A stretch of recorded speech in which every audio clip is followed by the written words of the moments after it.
예, 누가 보면 24장 가져왔습니다. 어느덧 24장 됐습니다. 예, 누가 보면 24장 가져왔으면 신약 성경을 다 하고 제가 마태복음만 땄습니다. 예, 마태복음은 사실 조금 어려운 부분이 좀 있거든요. 예, 마태복음은 1차적으로 유대인을 위한 책입니다. 즉 구약의 연속이라고 보면 돼요. 구약의 연속. 그래서 이제 아브라함과 다윗의 자손, 예수님에 대한 족보가 나오죠. 그래서 가장 구약의 인용이 많고요. 또 유대인만을 향한 특별한 메시지가 많이 있어요. 그래서 교회적으로 실수를 하는 분들이 되게 마태복음을 근거로 교리를 형성할 때 되게 그런 실수를 범하게 됩니다. 그래서 마태복음은 교리화할 때 위험성이 있는 그런 책이에요. 그래서 마태복음은 해석하기에 좀 조심스러운 부분이 있고요. 또 신학자분들께서도 신약을 전공한 분들도 마태복음을 좀 많이 어려워하십니다. 저도 그래서 마태복음을 앞에 놓고 기도를 좀 하고 있습니다. 마태복음만 남았거든요. 오늘 누가복음 끝나면은 여러분 기도해 주시기 바랍니다. 하나님이 가장 원하시는 성경을 해석을 잘할 수 있도록 은혜 주시고 도움을 주세요. 그렇게 기도하고 있습니다. 예, 누가복음 24장 권능을 입을 때까지 그렇게 장 주제를 정했어요. 엠마오로 가는 길에서 여러분 아시죠? 두 사람 영과 부활제의 차이점은 무엇인가? 아는 바대로 설명을 드릴게요. 시각이 열려야 한다. 나는 그 일의 증인이다. 여러분도 그 일의 증인이다. 같이 볼게요. 예. 24장 제목을 권능을 입을 때까지. 24장을 열면서 또 마음에 이렇게 와닿는 구절이 10절에 이것들을 사도들에게 구한 사람은 막달라 마리아와 요한나와 야고보의 어머니 마리아와 그들과 함께한 다른 여자들이더라.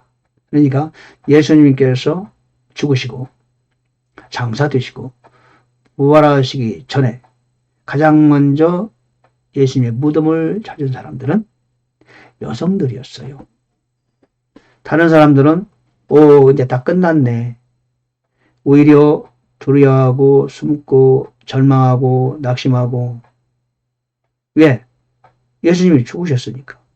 모든 게 끝났다. 그럴 때 이 여자분들은 그들의 믿음을 그대로 유지하고 있었어요. 그래서 예수님의 무덤을 찾아가요. 아, 대단하잖아요. 그래서 저는 이런 여성들을 참 제가 존경합니다. 예. 그러자 그들은 가장 먼저 부활하신 예수님을 뵙게 되지요. 예. 그들이 예수님을 배웠다고, 예수님을 살아나셨다고 제자들에게 말한다도 그들이 믿지 않았어요. 특별히 이제 막달라 마리아. 예. 마리아가 아주 대단히 탁월한 여인이었는데 역사에서는 기록이 별로 없습니다. 왜? 여자이기 때문에. 어떤 제자보다도 가장 영적이고 아주 지혜와 지식이 탁월했답니다. 예. 왜? 하나님의 세계는 영의 세계니까. 그렇죠? 자, 여인들의 믿음. 여인들의 믿음에 관하여 한번 우리가 마음에 새길 필요가 있다.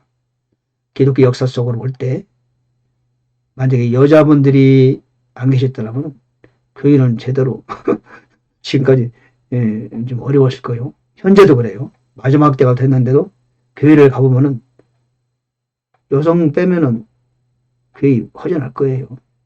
대부분의 여성이에요. 그래서 하늘나라에 가면은 대부분의 여성이지 않을까. 남자는 찾기가 어려운 거 아니야? 그런 불길한 예감이 들어갑니다. 예. 자, 첫 번째 엠마오로 가는 길. 엠마오 가는 길이요. 예. 두 제자가 엠마오를 내려가죠. 60스타디온이니까 12km 됩니다. 60스타디온이면 당시 12km를 걸어갔어요. 걸어가면은 12km 몇 분이나 걸릴까요? 꽤 걸리죠. 한 2시간 가까이 걸릴 겁니다. 엠마오로 가면서 이제 주님에 관한 이야기를 좀 죽으시고 주님이 옆에 동행하는데도 눈이 가려져서 그분을 알아지 못했다. 한 사람 글로바라는 사람인데요. 이 사람이 이제 요한복음 19장 25절에 보면 글로바의 아내의 이름은 아내란 이름이 나와요. 글로바의 아내. 그 글로바 같아요. 내가 볼 때. 그러니까 12제자 못지않은 예수님을 가까이에서 모셨던 그런 제자 중에 한 사람이다. 12제자는 많은 제자들 중에서 고른 거 아니겠습니까? 70인의 제자에는 최소한 속했던 사람으로 보여요. 그래서 이제 그 사람들이 가면서 쭉 대화를 합니다. 그리고는 나중에 예수님께서 어리석고 대언자들이 말하는 모든 것을 마음에 더디 믿는 자여 그러면서 그들에게 이제 눈을 열어 주시죠. 근데 여기서 엠마오로 가는 길에 어떤 일이 일어났는가를 한번 제가 단계적으로 한번 생각해 봤어요. 첫째, 그 두 사람들은 믿음을 가진 사람들이었다. 최소한 제자급이 가까운 정도 믿음을 가진 사람들이었다. 근데 그들은 실망하여 낙항했다. 그 얘기는 그만큼 주님을 의지했다는 얘기죠. 그렇죠? 마음과 생각을 의지했는데 예수님이 십자가에 죽으시라니까 실망하여 낙항했다. 그리고는 그들이 가면서도 역시 예수님을 화제의 주화제, 예수님을 화두로 삼아서 대화를 하고 갔었다. 즉 예수님에 관한 대화를 하고 갔었다. 근데 그들을 주님은 찾아오셨다. 자, 그들이 세 가지 조건을 갖고 있어요. 첫째, 제자의 거의 비결할 만한 정도의 믿음을 갖고 있다. 예수님으로 인하여 실망하고 낙심하고 낙향했다. 그리고 예수님에 관하여 지금 계속 얘기를 하고 있다. 그런 자를 예수님이 찾아오셨다. 그렇죠? 왜? 걱정되니까 찾아오신 거죠. 그리고 설명하십니다. 구약을 설명하고 예수님이 죽어야 되시는 이유 설명합니다. 그뿐 아닙니다. 그들의 눈을 열어주십니다. 열어주세요. 그 이유는 그들이 돌아가서 알리라고 하는 거죠. 그리고 그들은 역시 돌아가서 제자들에게 알렸죠. 어찌 보면은 12제자보다 두 사람을 주님께서는 먼저 찾아가셨어요. 오히려 12제자보다 더 낙심하고 실망했기 때문에 위로하려고 찾아가셨겠죠. 예. 그런 단계를 보면서 교훈을 얻을 수 있었습니다. 여러분도 예수님에 관한 화제를 많이 가지고 계시고 대화하고 계십니까? 그렇죠? 예수님이 찾아온다. 그에게는 찾아오신다는 이유는 그럴 만한 이유가 있으시다. 그렇죠? 내 마음에 예수님이 중심으로 살면은 그분은 나를 찾아오신다. 엠마오로 가는 길. 한번 살펴봤어요. 영과 부활체의 차이점. 39절에 보니까 내 손과 내 발을 보라. 바로 나다. 나를 만지고 또 보아라. 영은 살과 뼈가 없으되 너희가 보는 바와 같이 나는 있느니라. 그리고 손과 발을 보이셨죠. 그러자 예수님 말씀하십니다. 먹을 것이 있느냐? 그러니까 그들이 생선 한 토막과 벌집을 주시니까 잡수셨다. 벌집입니다. 벌집. 벌집도 먹으면 맛있습니다. 요즘 벌집을 잘 안 드시더라고. 예. 자, 이게 뭐니까요. 그래서 영은 살과 뼈가 없으되 너희가 보는 바와 같이 나는 있다. 무슨 말씀입니까? 영과 부활체의 차이점이죠. 즉 여기서 영이라는 건 혼을 말하는 거죠. 사람이 죽으면은 지금 우리가 죽으면은 낙원에 갑니다. 그럼 부활체가 아니죠. 그러면 살과 뼈가 없어요. 지금 하늘나라 그 낙원에 가면요 두 종류의 사람이 있습니다. 하나는 부활체를 가진 사람이 있어요. 에녹, 엘리야, 그리고 모세도 시체가 가서 부활됐죠. 유다서에 보면 나오잖아요. 미가엘이 모세의 시체를 찾아서 하늘로 데려갑니다. 부활된 거죠. 그리고 마태복음 27장에 보면 예수님께서 십자가에 죽으실 때 구약의 많은 사람들이 부활하고, 그죠? 예수님이 부활하실 때 그들이 무덤에서 나와서 예루살렘에 있는 많은 사람이 보였다. 그들은 부활한 사람들이에요. 근데 그들은 하늘나라에 있는데 그들과 예수 믿고 하늘나라 간 사람과는 다릅니다. 부활한 사람들은 하늘에 있어도 살과 뼈가 있어요. 그런데 지금은 죽어서 아직 부활하지 못한 분들은 살과 뼈가 없어요. 영적이에요. 혼만 있어요. 혼. 영이에요. 영, 스피릿. 그렇죠? 그러나 예수님과 많은 부활체들은 살과 뼈가 있고 피는 없어요. 피는. 언제 그들이 살과 뼈를 갖게 되느냐? 예수님 공중 재림하실 때 죽었던 믿는 자는 무덤에서 나와서 하늘의 혼과 합쳐지면서 부활체가 됩니다. 그 부활체를 가지고 천연왕국에서 통치하게 되는 거죠. 그 살과 뼈가 있으면 먹게 돼요. 그러나 혼은 먹을 수가 없죠. 그렇죠? 부활체는 먹습니다. 그러면서 시간과 공간을 초월하게 되는 거죠. 영과 부활체의 차이점입니다. 세 번째, 지각이 열리한다. 45절에 보니까 그때 그들의 지각을 여사 그들의 성경 기록들을 깨닫게 하시며, 그리고는 구약을 깨닫게 하십니다. 그리고 모든 구약의 말씀이 신약에서 성취되었다는 사실을 알려주고 앞으로 또한 성취되어야 한다는 것을 깨닫게 합니다. 그러니까 지각을 열어야 말씀이 깨달아지는 거죠.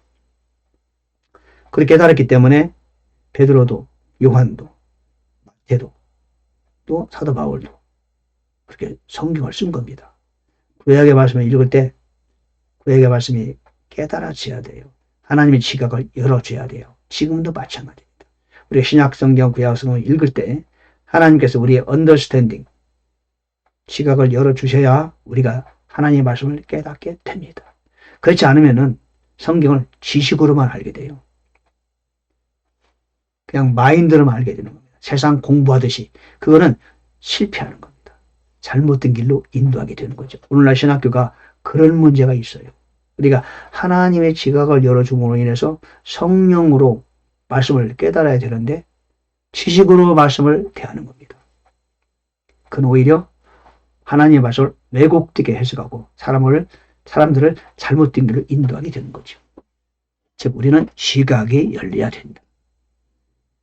네 번째, 나는 이 일의 증인이라. 48절, 너희는 이 일의 증인이라.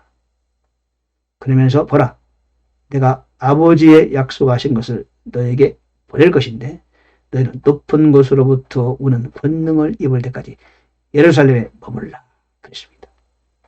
그리고는 그 이후에 예수님께서 하늘로 들어가셨습니다. 이 일의 증인입니다. 저와 여러분 증인이죠. 왜? 아는 것은 아는 것에 대한 책임이 있어요. 그 뭐죠? 증인이 되어야 돼요. 모르면 증인 되고 싶어도 할 수 없죠. 알기 때문에 증인이 되어야 돼요. 근데 증인은 아무나 하는 게 아니에요. 권능을 입을 때까지 예루살렘에 머물라. 그랬죠?